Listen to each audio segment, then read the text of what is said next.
Robert Perry, Portsmouth, Rhode Island. Hoping to be your senator here in Rhode Island 2014. I'd like to replace Jack Reed in the Senate. What I'm doing here is Decision 2014.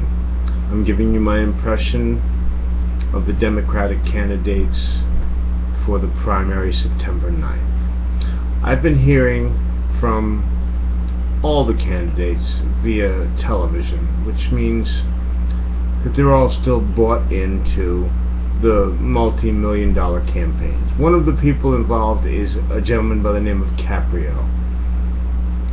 There are two Caprios. As far as I'm concerned, one or the other, they're both tainted by what they've done. I'm no one to speak about being tainted by scandal. I've broken many laws in my lifetime. Minor laws. I've done nobody harm. I've robbed no one. But I haven't followed the straight and narrow. Years have passed since I strayed from the straight path. These men made their mistakes recently. One brother stole a contract. He was the head of the Democratic Party. He decided that he would do exactly what he knew was against the law. He took a contract from a citizen, a contract that should have gone to somebody without a job to sell french fries, hamburgers, and clam cakes at the beach. It doesn't sound like much, but it's a living. He was a member of the General Assembly at the time. He knew it was illegal. The other Caprio, who now wants to be treasurer, was treasurer once. Lost the job partially because he stole from the public.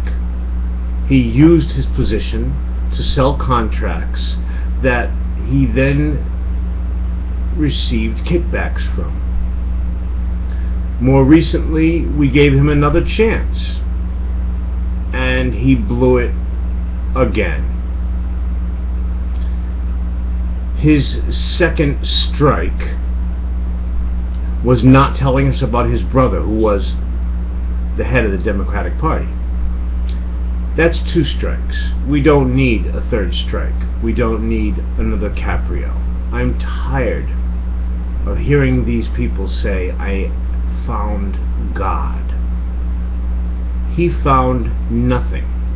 He found nothing but ambition. He heard about $75 million being stolen. He got jealous and decided that he would try again. So now we have a Caprio who wants to be treasurer again, even though he ripped us off the first time. His brother ripped us off in the interim, and when he had a chance to be governor, he decided to tell the president to screw. Well, I have something to say to you, Mr. Caprio. Screw. We don't need any more thieves. We're having enough trouble right now keeping Providence from putting a convicted thief, someone who stole from the public, who took envelopes of cash in City Hall. That's Buddy Cianci. I can't forget his name. Nobody forgets his name, and because they can't forget his name, they think he's going to be a good guy. Well, they remember the name Caprio. Half the people can't remember why. I'm like half the people. I can hardly remember why. The only reason I remember why is this is all I think about. I think about why did these people make it all the way up the ladder, and people like me didn't. I'm not jealous. I don't have ambition for cash. I have a bad habit of telling the truth.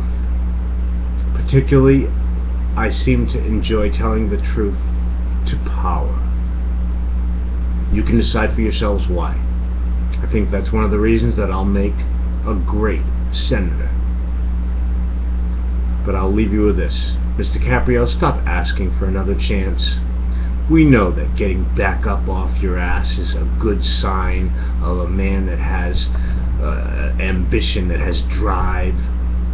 But your ambition, your drive, is to put yourself into a position where you can steal from us. We don't trust you, Mr. Caprio. Go home. You're not going to be our treasurer.